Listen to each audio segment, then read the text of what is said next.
శేషచంద్ర క్రియేషన్స్కి స్వాగతం, సుస్వాగతం. వేమన శతకములోని పద్యాలను వివరించే భాగంగా మనం తెలుసుకోబోతున్న మూడవ పద్యం ఇది. అల్పసుఖములెల్లా ఆశించి మనుజుండు అనే పద్యం గురించి ఈ వారం తెలుసుకుందాం. ముందుగా ఈ పద్యాన్ని వినండి. అల్పసుఖములెల్లా నాశించి మనుజుండు బహుళ దుఃఖములను బాధపడును. పరసుఖంబునొంది బతుకంగనేరడు విశ్వదాభిరామ వినురవేమా. విశ్వానికి ప్రేమైన ఓ వేమ వినుము.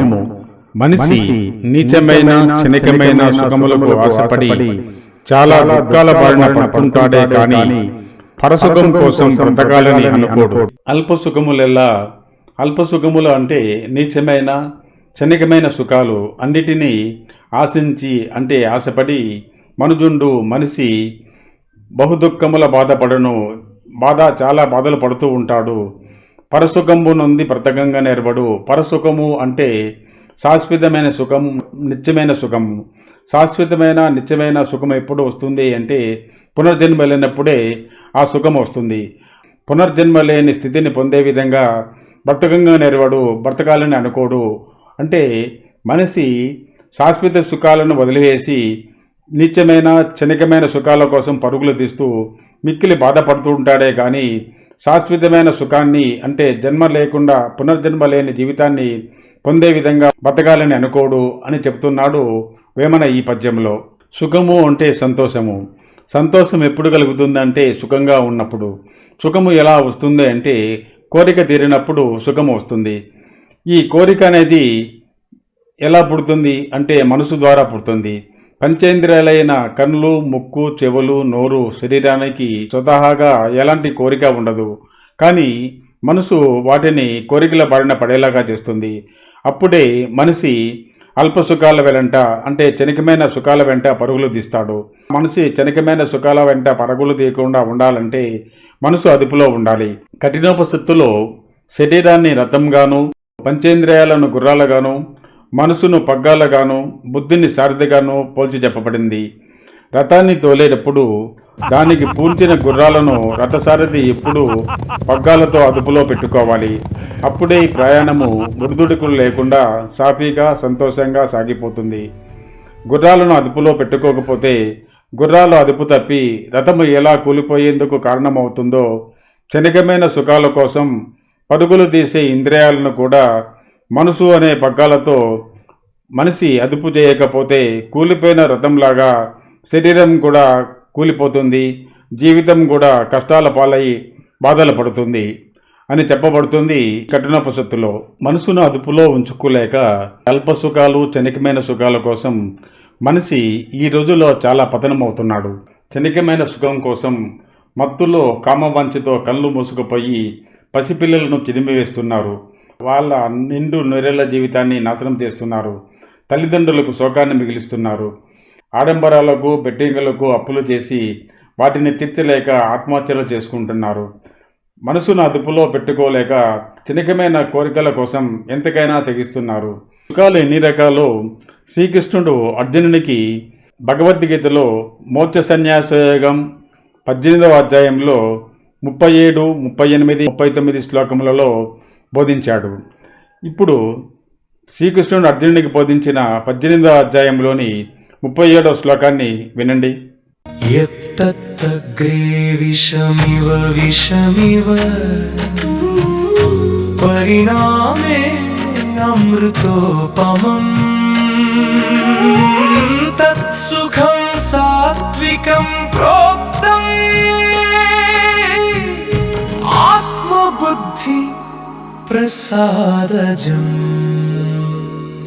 ఈ శ్లోకము సాత్విక సుఖాన్ని తెలియజేస్తుంది. ఎత్తు తత్తు ఏదైతే అది అగ్రే ప్రారంభంలో విషంలాగా కష్టంగా ఉంటుందో పరిణామే కాలక్రమంలో అంటే చివరికి అమృత ఉపమం అమృతంలాగా తీయగా ఉంటుంది. తత్ సుఖం ఆ సుఖమే సాత్వికం సాత్విక సుఖంగా ప్రోక్తం చెప్పబడుతుంది. ఆత్మబుద్ధి ప్రసాదజం.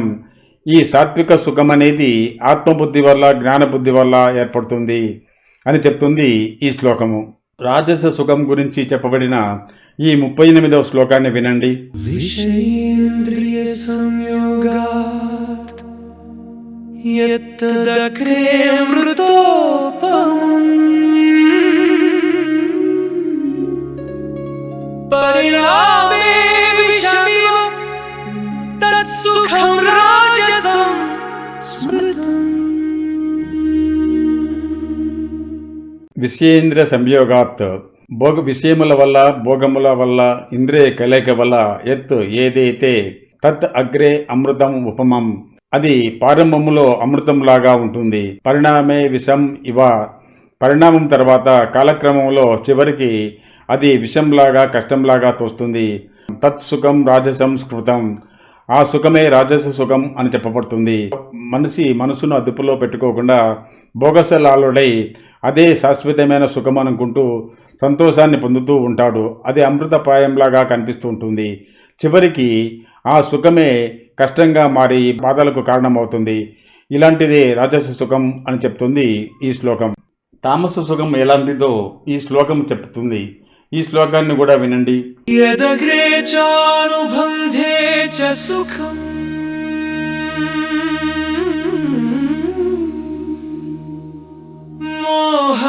మోహనమాత్మనః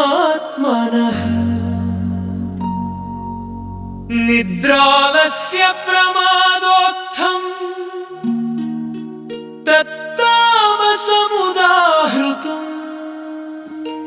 ఎత్ అగ్రే మొదట, చ అనుబంధే చ తర్వాత కూడా, సుఖం అంటే సంతోషము, మోహనం ఆత్మనః ఆత్మను మనసుని మోహనపరిచేది, నిద్ర ఆలస్య ప్రమాదోక్తం నిద్ర ఆలస్యము నిర్లక్ష్యం నుంచి పుట్టింది, తత్ తామసం ఉదాహృతం అది తామస సుఖంగా చెప్పబడుతుంది. నిద్ర ఆలస్యం నిర్లక్ష్యం నుంచి పుట్టిందే తామస సుఖం. అజ్ఞాని అయిన మనిషి నిద్ర ఆలస్యం నిర్లక్ష్యం అనేవి శాశ్వత సుఖాలు అనుకుంటూ జీవనాన్ని గడుపుతుంటాడు. ఇలాంటి అల్పమైన సుఖమే తామస సుఖంగా చెప్పబడుతుంది ఈ శ్లోకము. ఈ 3 శ్లోకాల్లో చెప్పబడిన సాత్వికం, రాజసం, తామస సుఖాలలో సాత్విక సుఖం అనేది గొప్పదిగా చెప్పబడుతుంది. వేమన కూడా తన పద్యములో క్షణికమైన సుఖాల కోసం అరులు చాచకుండా, తర్వాత బాధలు పడకుండా పరసుఖం కోసం ఆలోచించమని చెప్తున్నాడు ఈ పద్యంలో. అంతేకాదు, క్షణికమైన కోరికలు పడినప్పుడు మనిషే కాదు దేవతలు కూడా ఇబ్బందులు పాలవుతారు, కష్టాల పాలవుతారు, హీనులవుతారు అని చెప్తున్నాడు మరో పద్యంలో. ఆ పద్యం కూడా వినండి. ఇంద్రుడీహ కల్గి హీనుడై పోవడా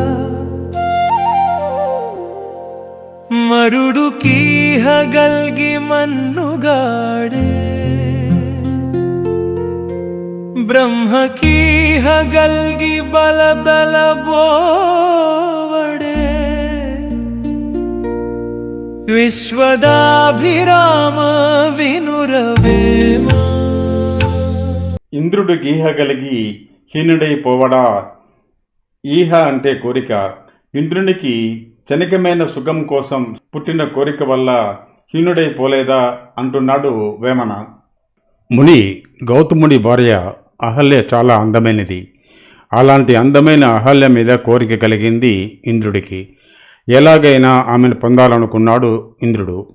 ఒకరోజు వేకువజామున గౌతముడు నదీ స్థానానికి పోతుండగా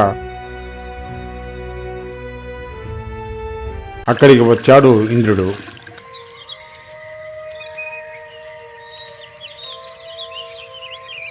తన రూపంలో అహల్యను పొందలేనని ఆలోచించి గౌతముడిగా తన రూపం మార్చుకొని అహల్య వద్దకు వచ్చాడు ఇంద్రుడు. గౌతముడు తిరిగి వచ్చాడనుకుంది అహల్య. గౌతముడి రూపంలో ఇంద్రుడు అహల్యతో సరస సల్లాపాలు ఆడే సమయంలో తిరిగి వచ్చిన గౌతముడు కోపముతో అహల్యను రాయిగాను, క్షణికమైన సుఖం కోసం కామముతో కళ్ళు మోసుకుపోయి మరొకరి భార్యను పొందేందుకు ప్రయత్నించిన ఇంద్రుడికి వల్లంతా యోనులు కావాలని శపించాడు గౌతముడు. ఇలా ఇంద్రుడు క్షణికమైన కామవాంఛతో పరశ్రీ సుఖం కోసం శాపగ్రస్తుడయ్యాడు. మరుడు గీహగలిగి మన్నుగాడే. మరుడు అంటే మన్మధుడు. మన్మధునికి పుట్టిన కోరిక వల్ల మన్ను కాలేదా? శివుడు సతీదేవి మరణం తర్వాత మనసు బాగలేక తీవ్రమైన తపస్సులో లీనమయ్యాడు. పార్వతీదేవి అతని ప్రేమ కోసం ఎదురు చూస్తుంది. అలాంటి సమయంలో తారకాసురుని ఆగడాలు ఎక్కువయ్యాయి. తారకాసురుని సంహరించడానికి శివపార్వతులకు జన్మించే సుబ్రహ్మణ్యుడి వలనే సాధ్యమవుతుంది. అందుకే దేవతలు శివునికి పార్వతి మీద ప్రేమ కలిగేలా చేసేందుకు మన్మధుడి సహాయం కోరారు. మన్మధుడు తను అలా చేయడం వల్ల శివుడి కోపానికి గురి కావలసి వస్తుందేమో అన్న ఆలోచన లేకుండా తన శక్తితో వాళ్ళను కలపాలి అన్న కోరికతో శివుడి మీదికి పుష్పబాణం వదిలాడు.